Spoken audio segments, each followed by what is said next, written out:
하나님의 말씀은 요한계시록 18장 4절 말씀에서 24절 말씀이 되겠습니다. 이 살아계신 하나님의 말씀을 우리 다 함께 한음성으로 합독하실 때 성령께서 개개인에게 말씀하시는 세미한 음성을 들으실 수 있는 저와 여러분 되시기를 바랍니다. 또 내가 들으니 하늘로부터 다른 음성이 나서 이르되 내 백성아 거기서 나와 그의 죄에 참여하지 말고 그가 받은 재앙들을 받지 말라. 그의 죄는 하늘에 사무쳤으며 하나님은 그의 불의한 일을 기억하신지라. 그가 준 그대로 그에게 주고 그의 행위대로 각절을 갚아주고 그가 섞은 잔에도 각절이나 섞어 그에게 주라. 그가 얼마나 자기를 영화롭게 하였으며 사치하였던지 그만큼 고통과 애통함으로 갚아주라. 그가 마음에 말하기를 나는 여왕으로 앉은 자요 과부가 아니라 결단코 애통함을 당하지 아니하리라 하니 그러므로 하루 동안에 그 재앙들이 이르리니 곧 사망과 애통함과 흉년이라. 그가 또한 불에 살라지리니 그를 심판하시는 주 하나님은 강하신 자이시니라.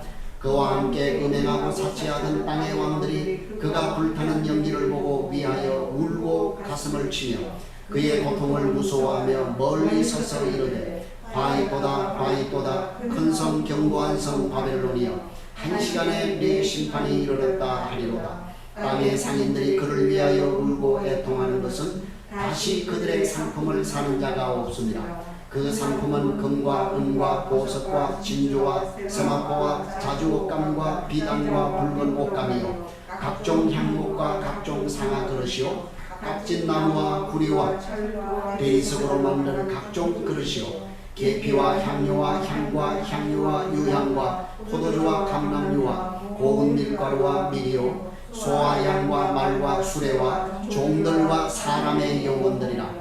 바벨론아 내 영혼이 탐하던 과일이 내게서 떠났으며 맛있는 것들과 빛난 것들이 다 없어졌으니 사람들이 결코 이것들을 다시 보지 못하리로다.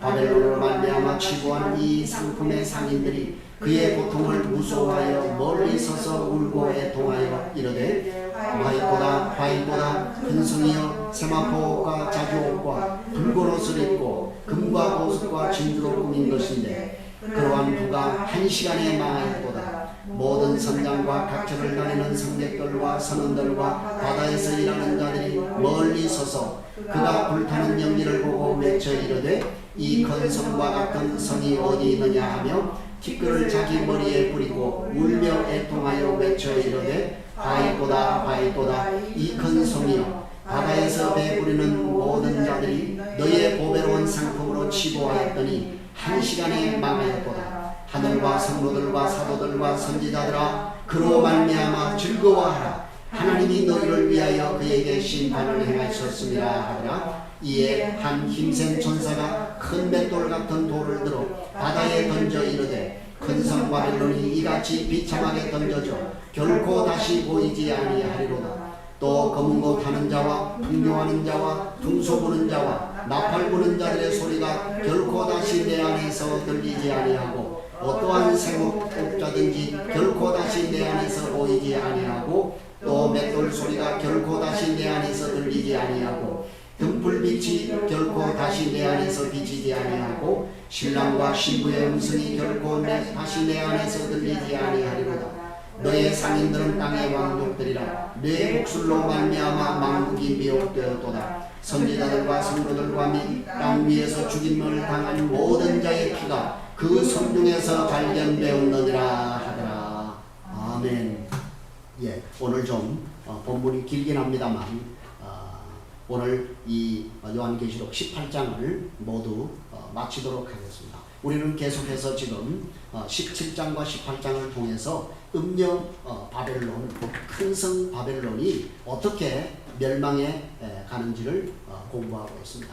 굳이 뭐 이렇게 구분을 해서 표현을 한다면 17장은 종교적 정치적인 바벨론의 멸망을 우리에게 얘기를 해주고 있고요. 그리고 18장에서는 경제력을 통해서 그죠? 우리가 지금 읽었던 내용들이 전부 경제와 관련되어 있는 그런 내용들이죠. 그래서 경제력을 통해 세상을 통치하고 지배하던 그 바벨론의 멸망에 대해서 우리에게 말씀을 하고 있는 것입니다. 우리는 지난주에 그 음녀 바벨론이 종국에는 그죠?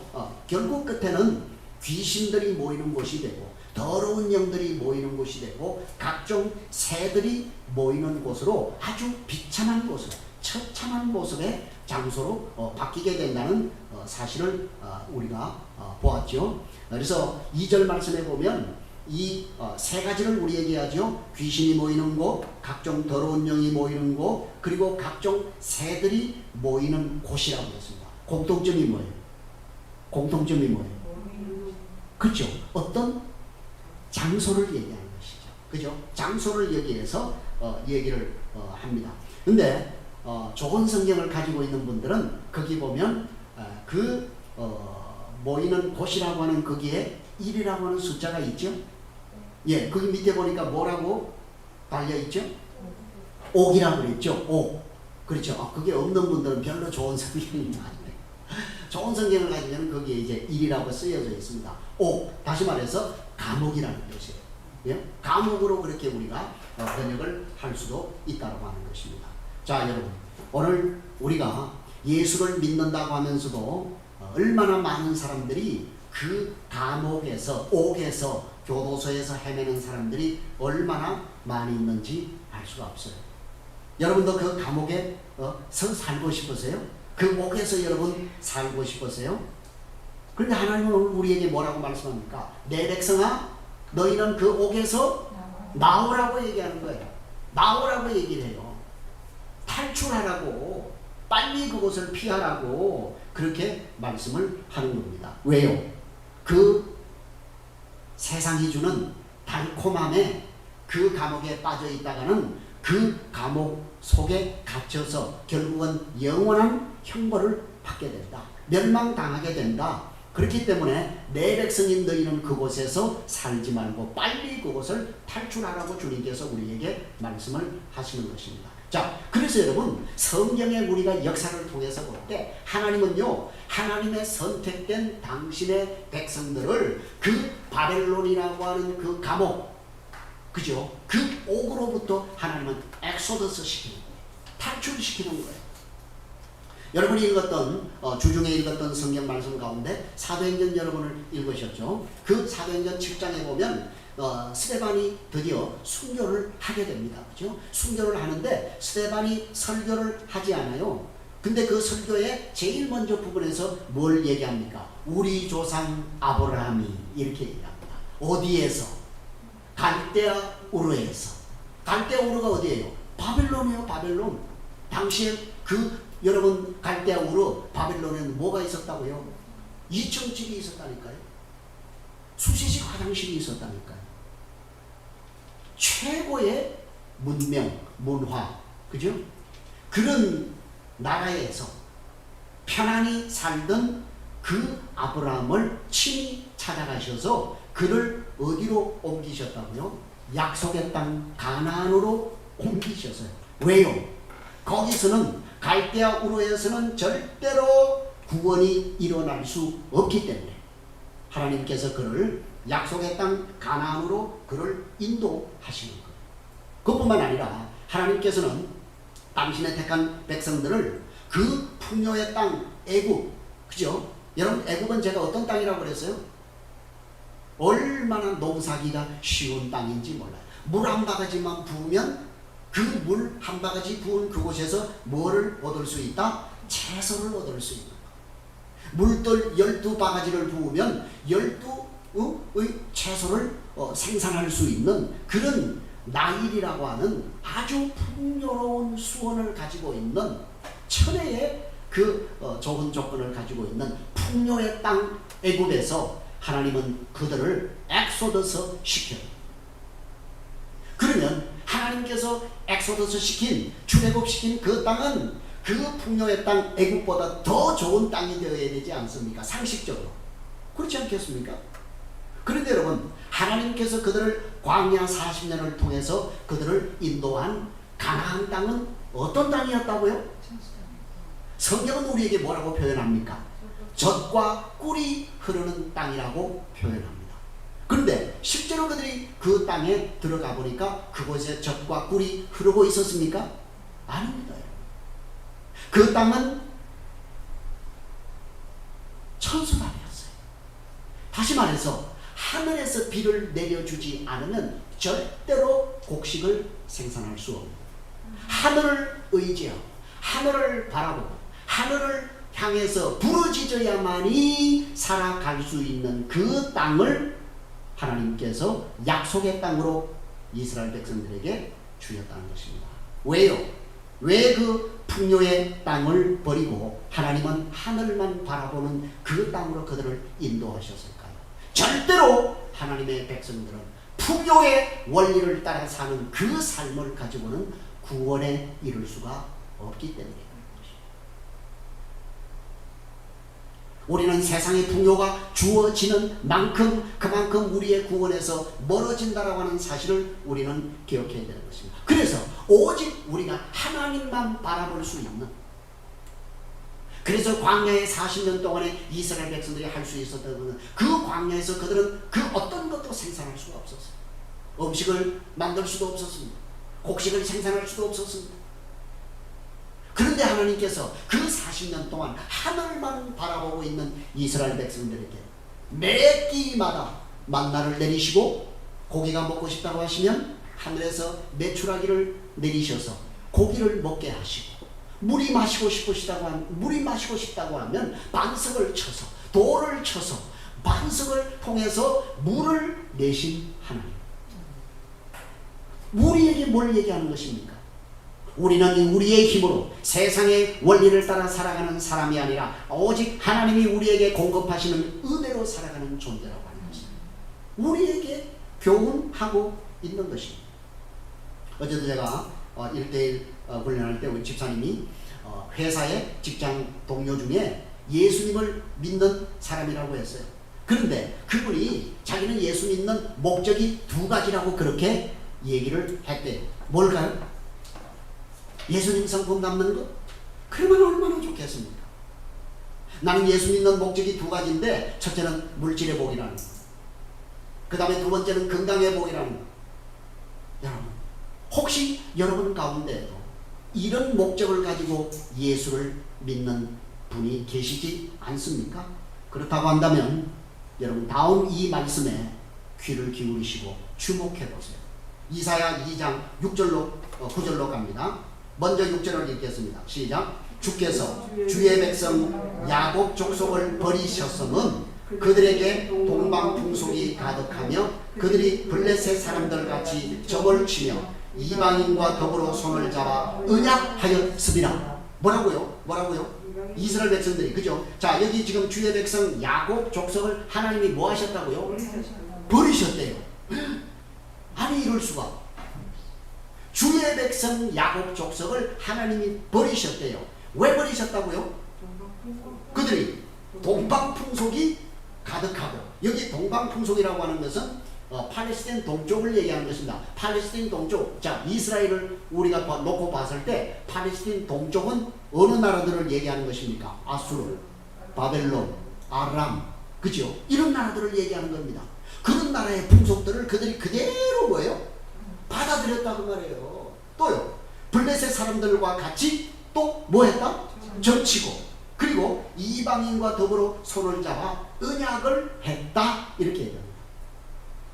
그러니까 하여튼 이방의 그 좋은 그런 모든 것들은 다 그냥 수입해서 그들이 같이 이렇게 손에 손을 맞잡았다고 말씀을 하는 것입니다. 그래서 하나님이 이방인과 언약을 맺은 이스라엘을 하나님께서 버리시겠다고 경고를 하고 있는 것입니다. 왜 여러분, 하나님께서 그 땅과는 언약을 맺어서는 안 된다고 하는 것입니까? 왜 그 땅과 너희들은 결코 언약을 맺거나 그 문화와 풍속을 수입해서는 안 된다고 말씀합니까? 자, 7절부터 얘기를 하고 있죠. 시작. 그 땅에는 은금이 가득하고 보화가 무한하며 그 땅에는 마필이 가득하고 병거가 무수하며 그 땅에는 우상도 가득하므로 그 그들이 자기 손으로 짓고 자기 손가락으로 만든 것을 경배하여 천한 자도 절하며 귀한 자도 굴복하오니 그들을 용서하지 마옵소서. 보세요. 지금 하나님 뭐라고 얘기합니까? 세상의 삶의 원리를 따르는 자들을 하나님은 결코 뭐하지 않는다고요? 용서하지 않는다는 거. 반드시 내가 뭐요? 징계하겠다고 경고하시는 것입니다. 여러분, 우리가 이런 말씀을 들을 때 두려운 마음을 가질 수 있어요. 아니, 제가 여러분에게 두려움을 조장하는 것이 아니라 이런 말씀 앞에 내가 지금 어디를 바라보고 있는가, 어디를 주시하고 있는가, 어디를 내가 지금 쫓아가고 있는가, 우리 자신을 살펴볼 수 있어야 된다라고 하는 것. 그래도 여러분, 이 세상을 사랑하시겠습니까? 여러분, 그 바벨론의 죄가요, 본문 5절 말씀에 의하면 어떤 상태라고 얘기합니까? 5절 한번 읽어보십시다. 시작. 그의 죄는 하늘에 사무쳤으며 하나님은 그의 불의한 일을, 예, 여러분, 이 음녀 바벨론의 죄가 어디에 사무쳤다? 하늘에 사무치고 하나님께서는 그들의 불의한 일들을 전부 뭐하고 계셨다고요? 기억하고 계신다고 하는 거예요. 여기 하늘에 사무쳤다라고 하는 것은 지금 그 바벨론의 음녀 바벨론의 죄악이 하나님 앞에 뭐요? 차곡차곡 뭐하고 있다는 거예요? 쌓여가고 있다는 거예요. 그리고 여러분, 하나님은 그들의 불의에 대해서 무관심한 것처럼 그렇게 보이지만은 실상은 그렇지 않다는 거예요. 하나님은 그들의 불의를 전부 뭐하고 계신다고요? 기억하고 계신다. 그러니까 여러분, 당장 지금 내가 하나님을 속이고 그렇게 했을 때 당장 내게 불벼락이 떨어지지 않고 벼락이 떨어지지 않고 징계가 떨어지지 않는다고 해서 여러분, 휴, 살았구나, 하나님 모르시는구나, 이렇게 생각하면 큰 오산이다 그 말이에요. 여러분, 하나님은 다 기록하고 계시고 다 기억하고 계시고 다 세고 계신다. 절대로 우리는 그 사실을 기억하셔야 돼요. 그렇기 때문에 여러분, 그러한 하나님 앞에 우리가 잘못된 그러한 일들이 있을 때 회개하지 않게 될 때 하나님은 반드시, 그러나 여러분, 우리가 잘못할 수 있어요. 그렇죠? 잘못했을 때 우리는 즉각적으로 뭐 하는 게 좋다? 예. 여러분들, 제가 참 기쁜 게요, 여러분들이 제자훈련 1:1 제자훈련을 받으면서 여러분들이 이제 과거에 여러분들이 어떤 이제 뭔가 경험했던 그런 것들 과는 다르게 여러분들이 어떤 그 죄의 앞에 봉착하고 부닥쳤을 때 여러분이 적극적으로 자신을 돌아보고 회개하고 돌이키려고 몸부림치는 그런 모습을 볼 때 얼마나 하나님 앞에 감사하고 기쁜지 몰라요. 바로 그것입니다, 여러분. 예, 아무렇지도 않게 무감각하게 느껴지고 아무렇지 않게 생각했던 그것이 이것이 내가 하나님 앞에 잘못된 것이구나, 즉각적으로 회개하고 돌이키고 고백하고 화해하고, 그겁니다, 여러분. 그러나 여러분, 회개하지 않는 자들은 반드시 하나님께서 뭐 하신다?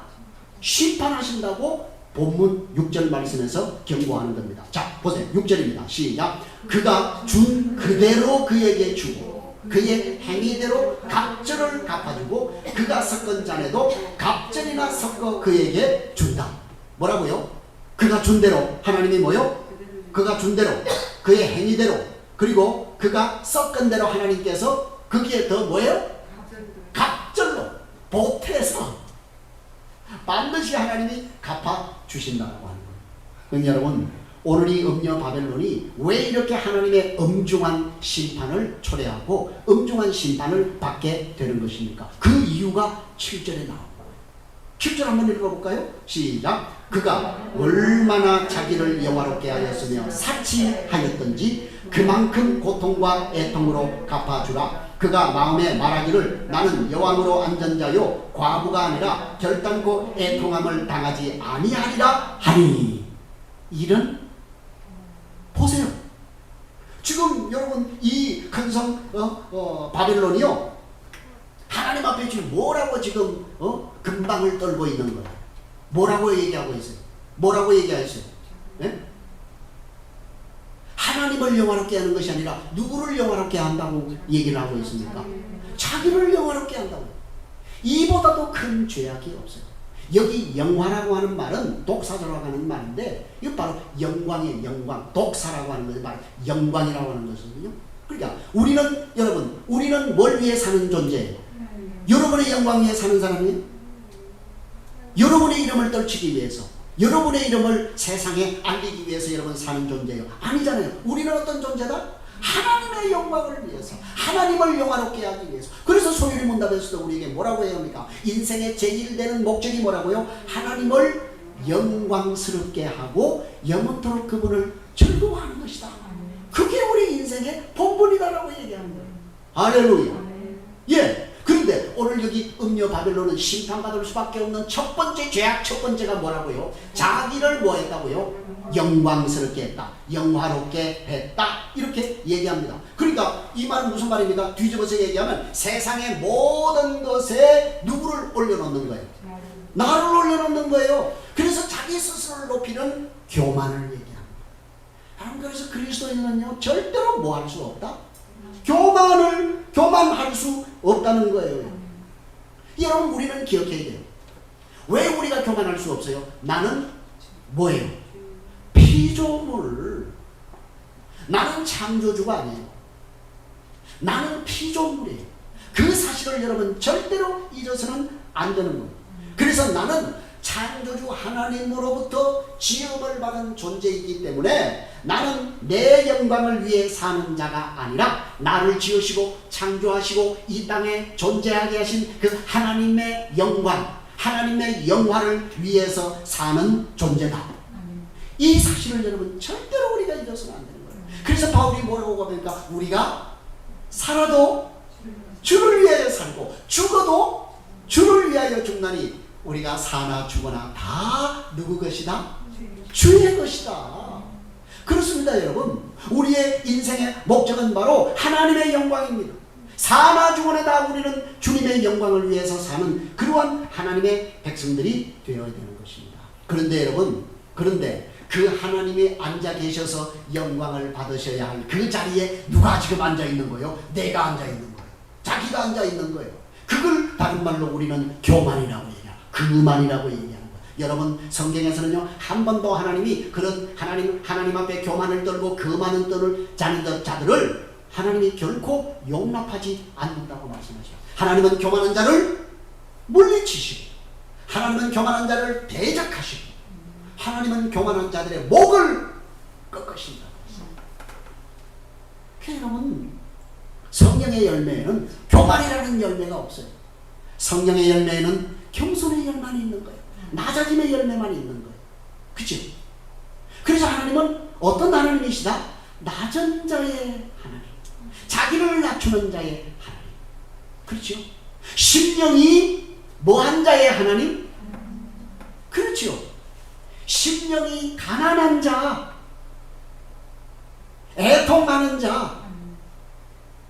여러분, 그게 자기를 드러내는 그러한 단어가 단 한마디도 있지 않다는 것입니다.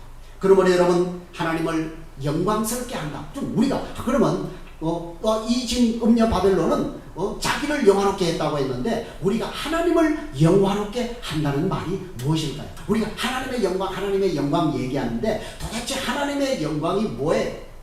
우리가 하나님의 영광이 된다라고 하는 것은 무엇일까요? 다른 거 아니에요, 여러분. 여러분이 대단한 일을 해서 대단한 열매를 맺어서 하나님 앞에 그에게 헌금을 드리고 아니면 그냥 빛나는 어떤 봉사를 하고, 그걸 하나님은 당신이 영광을 받으신다 그렇게 말씀하지 않아요. 우리가 하나님의 형상을 닮은 우리가 성령 안에서 하나 되어서 거룩의 모습으로 변화되어서 성령의 아름다운 9가지의 열매를 맺어서 세상에 비추는 것, 세상의 소금이 되는 거, 그걸 가리켜서 우리는 하나님이 영광을 받으셨다 이렇게 얘기하는 거예요. 오해하지 마세요, 여러분. 착각하지 마세요.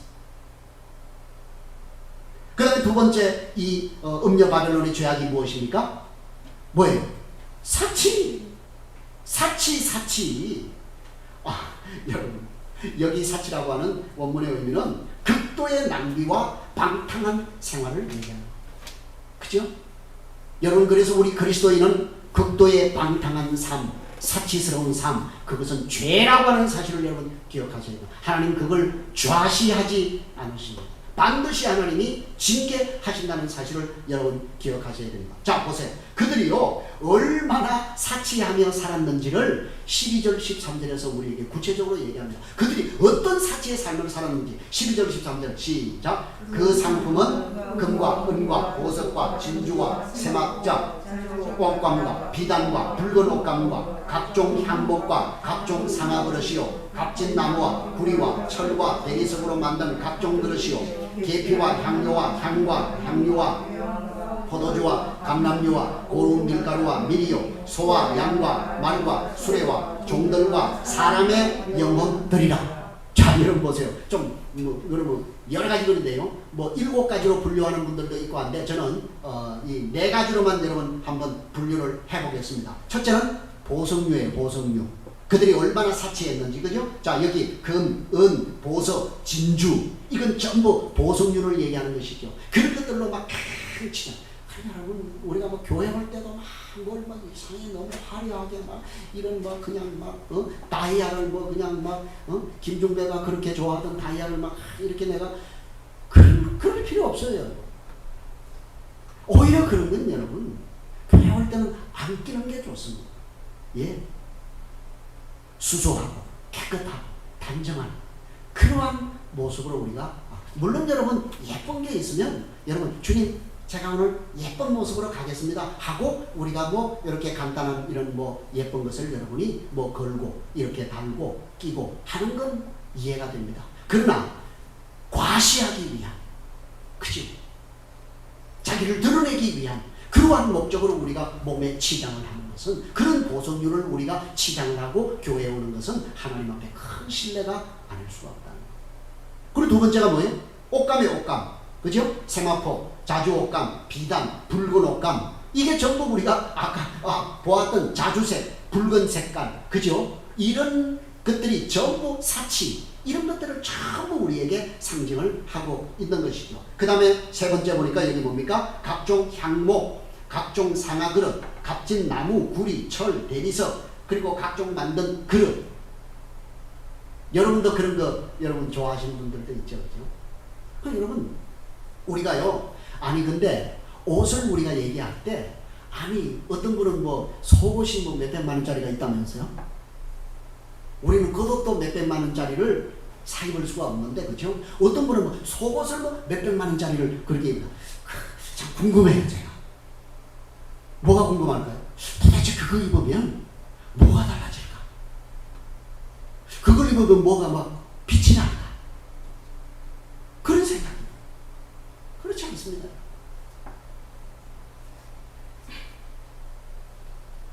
값비싼 가구들. 지금 여기 보세요. 여기 향목이라고 하는 것은 북아프리카산 향나무, 향나무를 향이 나는 나무를 얘기하는 거예요. 그리고 보세요. 여기. 근데 여기 여러 가지 이러한 그 값비싼 가구들을 수입을 해서 자기를 드러내고 자랑하죠. 우리도 한때 그런 열풍이 불었잖아요, 그죠? 그래서 지금도 그래요, 여러분. 지금도 고급 그러한 그 주택들은 거의가 자기 집에 치장하는 가구들이 전부 어디 산입니까? 거의 이태리산들이 많다고 그러지 않아요. 그래서 우리 집에 이태리산 무슨 대리석을 깔았다는 등, 뭘 깔았다는 등, 식탁을 깔았다는 등, 예? 그게 1,000만 원짜리가 되고 5천만 원짜리가 된들, 나무 밥상에서 먹는 우리와 그 대리석 몇천만 원짜리 밥상에서 밥 먹는 맛이 달라질까요? 절대 그렇지 않습니다. 그런 과시요. 그것뿐입니까? 고급 향신료들이 또 있죠? 여기 보니까 뭐가 있습니까? 계피, 향료, 향유, 유향, 포도주, 감람유, 고운 밀가루, 밀. 여러분, 그 시대에 고운 밀가루가 있었대요. 이런 것들을요, 로마에서는요, 전 이 각 지역에서 수입을 해가지고요, 그걸 가지고 이렇게. 그러니까요, 보세요. 그 로마의 그 타락의 향락의 문화를 보면 그들이 먹고 토하는 장소가 있었다는 거예요. 그래서 뭐가 이렇게 뾰족한 게 있어서 거기에 입을 이렇게 갖다 대면 이걸 찔러서 먹은 걸 다시 토하는 거예요. 다 토해내고 다시 가서 쳐 잡수는 거예요. 이런 짓들을 했어요. 로마가 마지막 멸망하기 직전에 어마어마한 각종 세계의 진귀한 음식들을 공수했다고 하잖아요. 그래서 그걸 즐겼다고 하죠. 우리도 뭐 돈 있는 사람들이 그죠? 이건 얼마나 이 비행기가 잘 되어 있습니까? 그래 비행기로 공수해 와가지고 아주 진귀한 그런 것들을 공수해 와가지고 막 먹는다고 그렇게 해서 한번 논란이 된 그런 적도 있지 않습니까? 여러분 있는 사람들이 그렇게 자기를 사치스럽게 과시하는 이런 모습들을 보게 되죠. 그리고 마지막에 나오는 게 뭐예요? 사람의 영혼들도 사고 파는 거예요. 이게 뭐예요? 노예 시장을 얘기하는 거예요.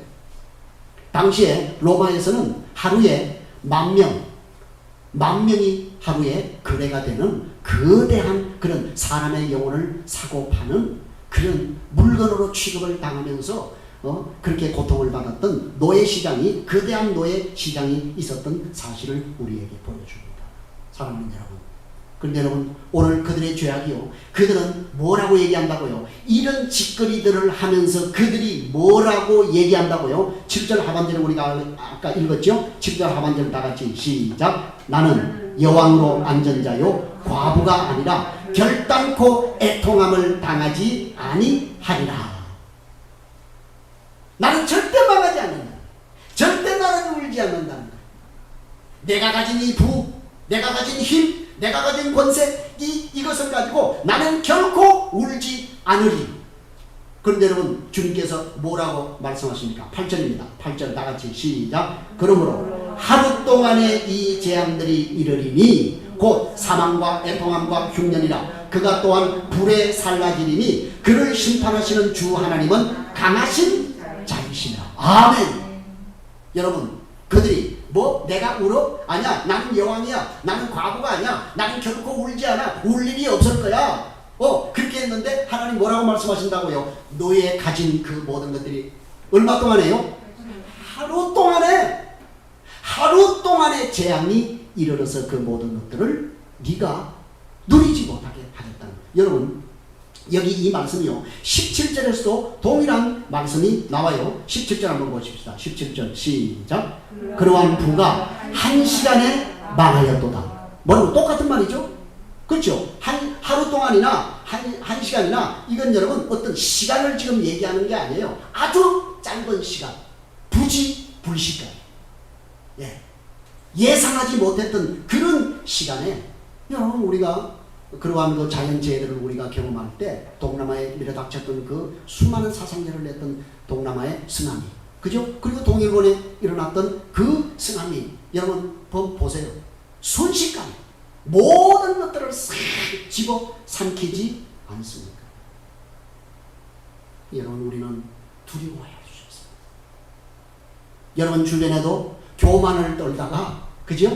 교만 떨다가 하나님의 그 징계를 여러분 당하셔서 정말 참 하나님이 낮추시는 그런 모습들을 여러분 목도하지 않습니까? 여러분 그런 거 안 보이세요? 왜 하나님이 그런 걸 우리에게 보여주시는 것입니까? 경계하라는 거예요. 깨어있으라는 거예요. 너는 그렇게 교만 떨지 말라는 거예요. 그죠? 우리도 얼마든지 그런 후보가 될 수 있다는 사실을 보여주지 않습니까? 그렇기 때문에 우리는 언제 가장 조심해야 된다고요? 섰다고 생각합니다. 잘 될 때, 성공했을 때, 아무 문제 없이 무엇이 일사천리로 무엇이가 잘 진행이 될 때 우리는 두려워 떨 수 있어야 된다는 겁니다. 그때 우리는 뭐예요? 누가 나온다고요? 내가 나오는 거예요. 내가. 그때 하나님이 목을 꺾어버려요. 그래서 어떤 의미에서 우리는 정말 우리가 하나님 앞에 약한 모습일 때, 그때는 정말 하나님의 은혜 중에 은혜다라는 사실을 기억하셔야 돼요. 예. 자, 이렇게 음녀 바벨론이 망하게 되자 그와 함께 음행하고 사치한 자들이 이제 뭐합니까? 드디어 뭐하기 시작한다고요? 통곡하기 시작한다. 애통하기 시작한다고요. 자, 자, 어떤 자들이 애통을 하고 통곡을 하는지 9절 말씀을 보겠습니다. 9절 시작. 그와 함께 음행하고 사치하던 땅의 왕들이 그가 불타는 연기를 보고 위하여 울고 가슴을 치며 10절 그의 고통을 무서워하며 멀리 서서 이르되 화이또다 화이또다 큰 성 견고한 성 바벨론이여 한 시간에 내 심판이 이르렀다 하리로다. 보세요. 첫째, 누가 통곡을 한다고요? 애통한다고요? 땅의 왕들, 이 어떤 부류의 사람들일까요? 영적으로 보면 우리가 음녀 바벨론과 연합해서 부귀영화를 누리던 모든 힘있는 세력들. 그래서 지금도 보세요. 어떤 그 권력이나 이런 힘있는 자들에게 붙어서, 그죠? 거기에서 뭘 얻어먹는 거예요? 떡고물 얻어먹고, 콩고물 얻어먹고, 거기에 빌붙어서, 그래서 이게 그냥 그리스도인인지 세상 사람인지 도대체 분간할 수 없는 그런 자들, 그게 땅에 있는 놈들이에요. 하나님의 그런 자들을 결코 좌시하지 않겠다는 것입니다. 지금 여러분 시대는 어떤 시대예요? 전부 메가요. 메가. 그죠? 교회가 뭐예요? 메가처치. 그죠? 또요. 도시도요. 도시도 메가시티. 기업도요. 전부 메가로 나가는 거예요. 메가로 가야만 뭐예요? 지금 지구촌에는 뭐예요? 존재할 수 있는 이런 힘의 원리로 여기에 오늘 우리 그리스도를 편성시키는 거예요. 자꾸 이 음녀 바벨론이 너도 이 힘의 원리에 뭐 하라는 거예요? 그 파도에 같이 타라는 거예요. 안 타면 너는 뭐 된다는 거예요? 도태된다는 거예요. 너는 끝이라는 거예요. 그런데 여러분, 오늘 하나님 우리에게 뭐라고 말씀하고 있습니까? 아니, 우린 그 반대라고 얘기를 하고 있는 거예요. 죄송합니다. 제가 그냥 아주 스몰 처치 아니라 이건 아주 정말 작은 교회를 다니면서 그런지 몰라도 여러분, 사실은요, 메가처치 목회자들은요, 대통령 부럽지 않습니다. 뭐 대통령이 부럽겠습니까? 대통령 몇 년만 하면 그만두는데, 5년만 하면 그만두는데, 그죠? 정년대까지 보장이 됩니다. 누가 감히 그 메가처치의 주의 종들에게 대적할 수 있으며 진실을 말할 수 있으며 바른 말로 직언할 수 있겠습니까? 심지어 제가 지난주에 우리 집사님에게 그런 얘기를 들었어요. 세상에 어떤 목사님이 이런 얘기를 했다는 거예요. 아, 그것도 버젓이 기독교 방송에서 뭐라고 얘기했는 줄 아세요? 목회자가 받는 상이 다르고 평신도가 받는 상이 다르다.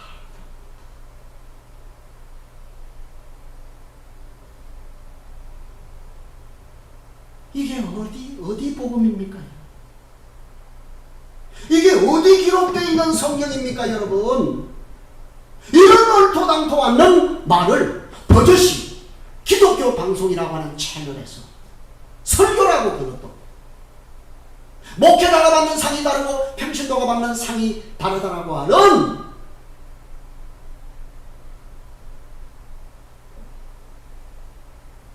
이런 분들은 두려워해야 될 것입니다.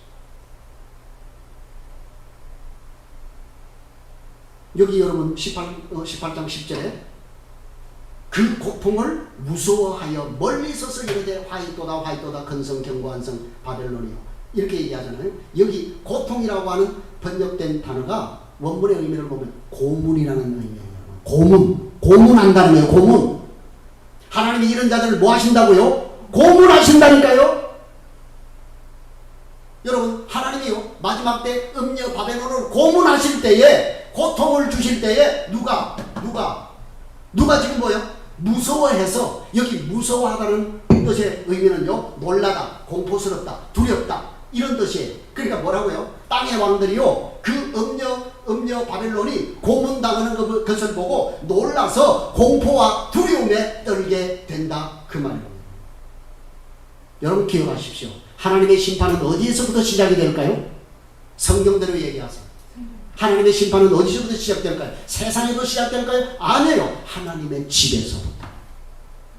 그건 여러분 말씀이에요. 성경이 우리에게 베드로전서 4장 17절 말씀에 보면 하나님의 집에서 심판을 시작할 때가 되었다라고 우리에게 경고합니다. 그렇기 때문에 우리가 회개하지 않는 자들, 복음에 순종하지 않는 자들의 마지막이 어떠한지 너희는 짐작해라고 우리에게 경고하는 거예요.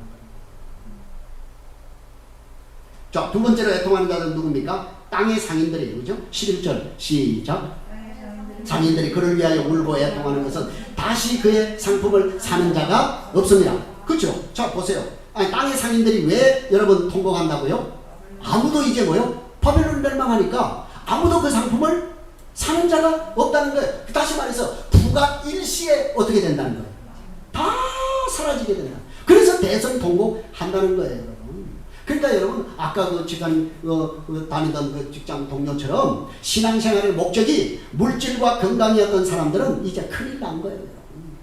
왜요? 하나님이 그에 상응하는 그런 애통을 당할 것이고, 그러한 사람들은 결국 멸망의 불에 던져지게 될 것이라고 우리에게 경고하고 있는 것입니다. 마지막으로 세 번째 부류는 어떤 사람이 애통합니까? 17절에 보면 배부리는 자들, 배부리는 자들. 17절 한번 보십시다. 시작. 그러한 부가 한 시간에 망하였도다. 모든 선장과 각처를 다니는 성객들과 선원들과 바다에서 일하는 자들이 멀리 서서 그가 불타는 연기를 보고 외쳐 이르되, 자 보세요. 여기 보시면 19절에 보니까 뭐라고 합니까? 이 큰 성이여 바다에서 배부리는 모든 자들이 너의 보배로운 상품으로 치부하였더니 한 시간에 망하였도다. 이렇게 얘기를 하고 있습니다. 그러니까 배부리는 자들, 그러니까 다시 말해서 이 사람들은 어떤 사람들이에요? 바벨론 세력들과 결탁을 해서 거기에 빌붙어서 거기에 모집 나누는 사람들이었어요. 사치품, 그 사치와 향락의 물품들을 실어 나눔으로 인해서 그 바벨론 세력에 빌붙어 가지고 뭐 얻어먹고 살던 사람이었어요. 떡국을 얻어먹고 살던 사람들이었어요. 그런 사람들이 뭐요? 전부 뭐요? 보세요. 그들이 뭐라고 애통한다고 했습니까? 티끌을 자기 머리에 뿌리고 울며 애통하며 화 있도다. 화 있도다. 그러면서 한 시간에 망해버렸다 라고 그렇게 통곡을 한다는 것입니다. 그래서 여러분, 오늘 일관되게 성경이 우리에게 말씀하고 있는 것은 무엇입니까? 너희가 세상을 사랑해라, 사랑하지 말라. 사랑하지 말라고 우리에게 계속해서 말씀을 하고 있는 것입니다. 너희는 세상을 사랑하지 말고 오히려 그 세상에서 뭐하라고 얘기하는 거예요? 나오라고 얘기하는 거예요. 빨리 탈출하라고 얘기하라고. 그래서 너희가 세상을 사랑하면 너희가 하나님의 사랑 안에 거하는 자가 아니다. 하나님의 사랑 안에 거하는 자가 아니라고 얘기를 하고 있는 거예요. 그런데 어떻게 된 건지 현대교회는 그런 세상의 원리를 붙잡으라고 올라가라고 밟으라고 높아지라고. 아니 그렇다고 해서 여러분이 사장되지 말라는 얘기 아닙니다. 부장, 이사 이런 거 되지 말라는 얘기가 아닙니다, 여러분.